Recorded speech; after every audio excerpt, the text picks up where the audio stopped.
goes Stankiewicz, and a drive hit deep to right, down the line, and that ball's gone.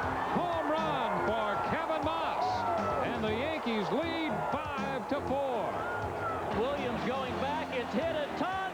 It's at the fence. Williams makes the catch. The 3-1 hit high and deep to left. Kyler back, and that ball is gone. Grand slam home run for Mike Stanley. And here's Wade Boggs. Boggs, a long drive deep to right down the line. Gone. Wade Boggs, first home run in pinstripes, and he wins it in 10. Credit the Yankees with 4 wins in 5 games and a resurgent lineup that has put them near the top of the mad scramble in the American League East. As to the reasons for this year's success, the Yankees spread the credit all around. This clubhouse over here, we have guys like Gallego and Jimmy Key and Paul O'Neill and Wade Boggs and Spike Owen, who have all won championships or World Series, and they know what it takes. And they bring a lot to the team, a lot to the chemistry, a lot to the feelings that we're supposed to be feeling. This could possibly be a special year for the Yankees.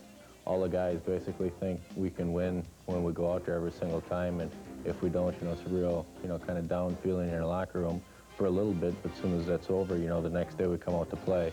Everything what happened the night before is, all in the past. We got a lot of veterans here, and we got some young guys here with a lot of talent. So it's a good blend, and Buck Showalter's done a real good job keeping his team together. I'm having fun, the team's having fun, and as you know, winning always brings happiness. Happiness these days is Don Mattingly's red-hot bat, which in the last month has produced a .410 average. They want Mattingly to take a bow, and here he comes. Oh, boy. High and deep to right field. He got it. Will it go? Yes, it goes. You can just sense that Mattingly, knowing that this could be the year for the Yankees, he's been looking for it for 10 years. The fans love him here in New York, and he is the captain of the Yankees. With the captain in the driver's seat last weekend, the Yankees put on a hitting display worthy of the Bronx Bombers. On Sunday, Mattingly ran his hitting streak to 13 games, while the Yankees trounced Oakland 13-6. Mike Stanley dropped the biggest bomb in the midst of a 10-run, 10-hit 7th inning. High and deep in the right. Sierra still going back. A grand slam homer. Stanley's 3rd grand slam of the season and 5th of his career came off veteran reliever and one-time Yankee Goose Gossage.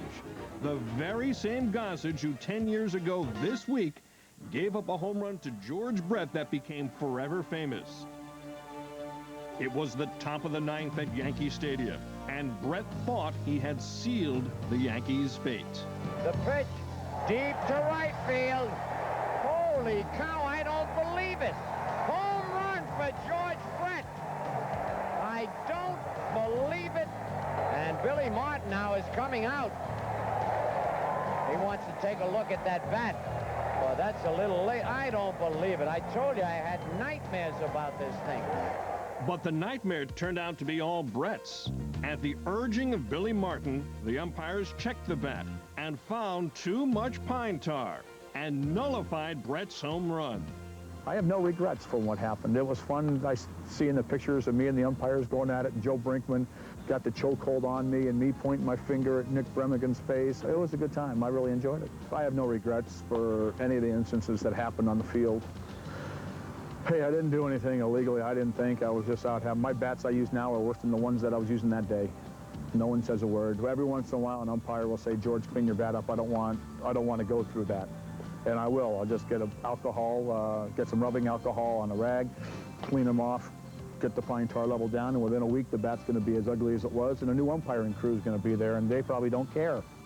As it was, League President Lee McPhail reversed the umps. The home run stood, and the last of the 9th was played 3 weeks later, with the Royals holding on to win. It's baseball action on Prime Network.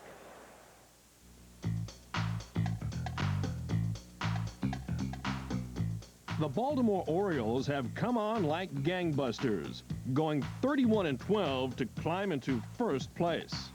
But what glitters in Baltimore is not what manager Johnny Oates was counting on last spring. Instead of his big three starters, to everyone's surprise, the team's turnaround is due in large measure to a couple of cast-offs, Fernando Valenzuela and Jamie Moyer. In the case of Valenzuela, who's won 3 straight decisions, he still has his famous screwball, but he's mastered a cut fastball, and the result has been nothing but pluses for the Orioles. That's what I want to do. It's just I don't want to be part of the team. I want to help the team. And I think in the last few games I did that one, and so that's what I want to do. You know, he's won a Cy Young, a most valuable player, but when you get to this point in your career and you struggle this hard to still be in the big leagues, I bet he's as excited now as he was when he was pitching in the World Series in '81. Ground ball to Harold Reynolds. Over to first, and that does it. Fernando has the shutout. Fernando has the heart of a lion. He's a tough guy on that mound, boy. And when he smells victory in the 7th, 8th, and 9th inning, he's tough. I used to say when he pitched for us that he didn't even know we had a bullpen. This guy didn't want any help. He wanted to finish what he had started. The ballpark and the team may have changed, but the way Valenzuela has been pitching, Fernando Mania has found a new home at Camden Yards. As for Baltimore's other comeback story, Jamie Moyer may have finally stopped bouncing up and down between the majors and minors. Since making the team this spring, Moyer's pitched effectively, thanks to a new style and new substance. I think I got myself into a lot of the situations that I did get into, not using the inner half of the plate effectively, not throwing strikes on the inner half of the plate. And through a lot of experience, I think I've learned that I do have to use both sides of the plate, and I have to change speed. Jamie Moyer has retired 15 straight. Mixing his pitches well, getting ahead. Now probably another changeup away, and got him. Well, he's putting on a pitching clinic. I think I'm approaching the game a lot differently now than I have in the past because we've started a family. We have 2 little boys, and I think my home life is much more important now, and I try to spend a lot of time with my family at home. And when I come to the ballpark, and I'm ready to play. And I think my mental approach is a lot different because I think it's a lot more positive right now. He's been throwing great, mixing his pitches up and keeping the hitters off stride. And, you know, both Jamie and Fernando are throwing the ball well for us. You know, I think that's what this ball team needs out of a left-hander. From cast-offs to contenders, the Orioles are starting to think big.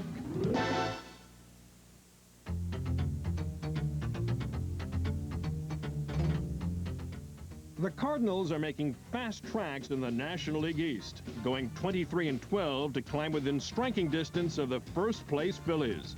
They had been as much as 11 games out. But thanks to pitchers like Rene Arocha, they're in contention.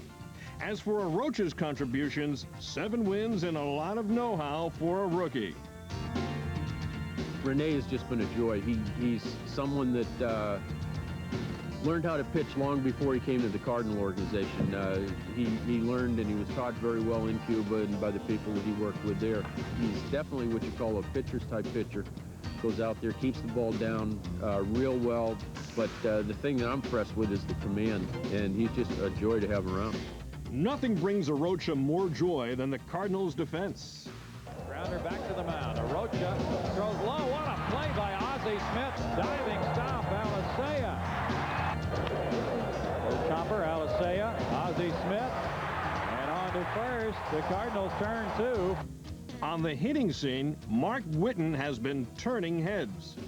In 4 games against the Houston Astros, he collected 10 RBIs, including this 463-foot blast off Doug Drabek. High drive, and Whiten has hit this one out a long way out. That was just the beginning. 2 days later, he was at it again. Mark Whiten to deep center field. It's gone! Driving in the game winner in all 3 Cardinal wins, Whiten made it 3 homers in 4 games. High drive, it'll stay fair and be gone in an instant. The Cardinals lead it 6-5. His 14th of the year, 55 runs batted in for the club leader of the Redbirds. In Game 4, Witten did in the Astros with a little something different. Bases loaded, 1 out. The Astros have to do it against the guy who's been delivering time and time again in the clutch for the Cardinals this year, Mark Witten. Fly ball. Finley has to go back. Here's a tag by Ozzie Smith. There's a catch, and Smith comes home and a long throw, and the Cardinals win it. Cardinals win it 7-6 as Witten delivers again. St. Louis continues to draw a bead on first place Philadelphia. Now the Power Stick Powerful Performance of the Week. At long last, Brian Dorsett bashed his first home run of '93 and the second one of his career. Here's one deep to left. Conine going back, and he jumps, and it's over the wall. Brian Dorsett gets his first home run. It's baseball action on Prime Network.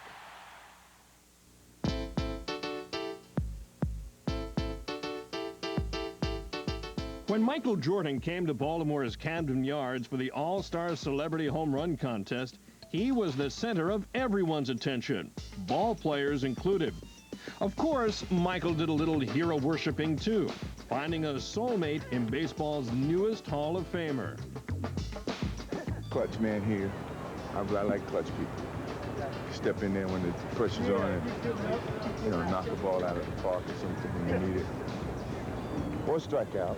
It takes a big man to strike out, but it takes a big man also to hit a home run. So I like both sides of it. I'm not a well-wisher. I take him for both. So watch me strike out. You don't want to swing hard to try to hit the ball over left field. You want to swing hard to try to keep the ball in the center of the diamond. You get a little cocky, a little more confident, make it do something. That could be, it could be, it is. He's hooking them all, isn't he? See, this guy's been in a batting cage. He's lying. You got the ball on the barrel, now do a little bit more. But get comfortable first. 2 or 3 line drive, then boom. Congratulations. Thanks. Congratulations. Proud of you. You hit one over? Yeah, one. I'm gonna go out here and catch some if I can find me a glove. I think they'll be able to get you a glove. Reggie, you got gloves out here, man? Michael Jordan with a baseball glove was almost as pretty a sight as Michael Jordan with a basketball. He could play somewhere. You could get a player out there and you wouldn't notice that much difference. Look at this, look at this. Look at him go for the ball. Bill, he got some skills. Who, this clown? Yeah, this clown here got some skills. You know, that's not the first time I've heard that. All right. Can I get warmed up first? What do you think of Jordan as a pitcher? Huh? Well, I trust him about as much as I trust him with a gun. Are you scared yet? Strike 2. Throwing strikes may have felt like old times to the one-time high school pitcher, but standing in at the plate was another story. I can't hit no left-handed. For some reason, I just cannot hit a left-handed. Well then, how about hitting Hall of Fame right-hander Bob Gibson? Hey, don't throw no junk, man. Once Gibby warmed up, so did Michael.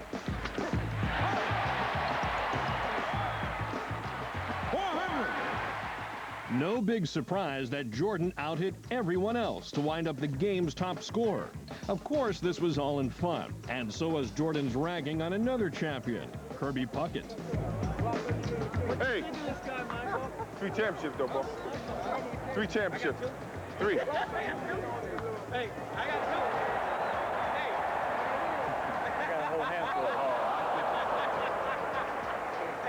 Hey, I still got time. No, bro. I still got time. Hey, I do too. Believe it or not, Michael Jordan wasn't just doling out the autographs. He was collecting a few, too. I think we'll pull back, y'all. Turn this off and do whatever you got to do. Let me get my autograph. I'm going to go shoot basketball with him, work on my jumper. You know, I may be able to play for the Sonics one day. I'm going to have to guard him. Like so many other All-Stars, Griffey wanted a Michael Jordan souvenir, too. White Sox, you want this one? I take it off my back here. I give it to you. You sign it? Yeah. I see the White Sox all the time. They give me those. And what will Ken Griffey Jr. do with his Michael Jordan souvenir? It's a nice jersey. Yep. Going home on my wall. For the world's most famous athlete, just another day in the life.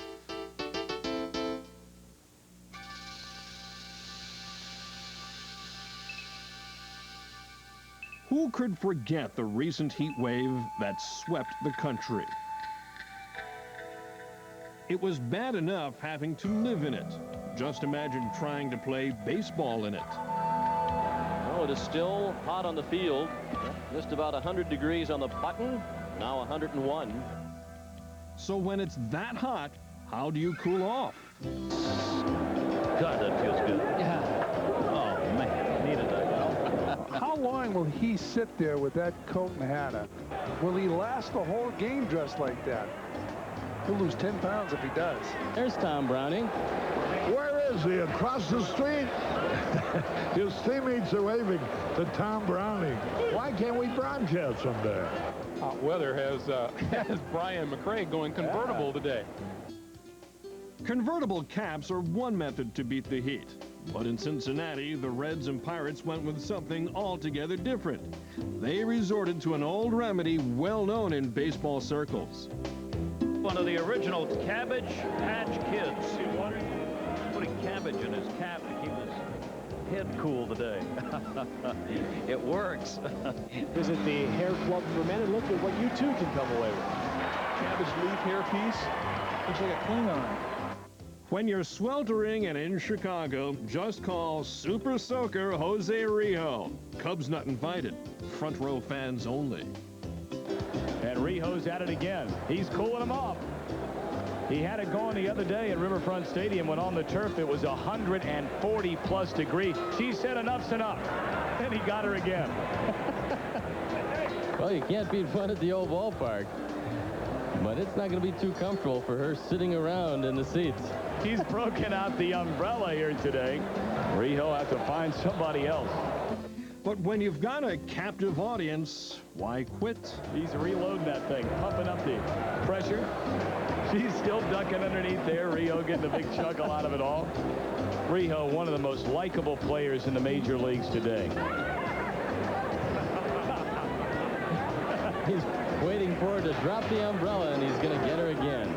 Do we have an award for moron of the game? Back in a moment with more. Rookie shortstop Vinny Castilla seems to have found the mountain-high climbs of Colorado very much to his liking. Fly ball. Castilla. It is ball out here. Drill, deep left center field. Back goes Nixon. This ball is off the wall. Castilla, former Brig, has a triple and an RBI. The drag to left field, back to the wall, at the wall, over the ball. Good pitch, hit hard, right field, base hitter, runners in. You got to give Castilla all the credit in the world. He went out and got a good breaking ball down and away and hit it to right field. There's a ball drive. Way back. Vinny Castilla. Holy cow. Though he's batting a most respectable .289, Castilla, like sweet corn, doesn't travel well.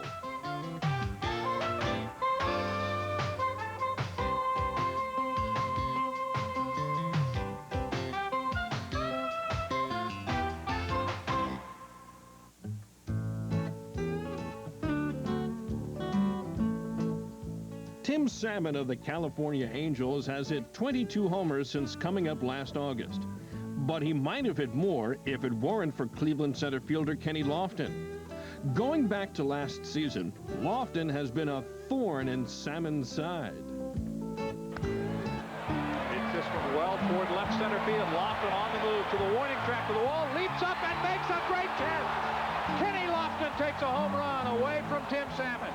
What a play by Lofton. He timed that thing perfectly. Went up and brought it back, John. I didn't think there was any chance. And the people here are just in awe. Believe it or not, Lofton did practically the same thing to Salmon again this year. Hits this one deep to center field. Back is Kenny Lofton to the wall, leaps and makes a great catch. Unbelievable. And he has done it again. Kenny Lofton takes a home run away from Tim Salmon. This is almost an identical replay of last year. You'll see him look at the wall right there. He gets his footing in place, goes up way over the wall, comes down with it. Terrific catch by Kenny Lofton. Bingo. Baseball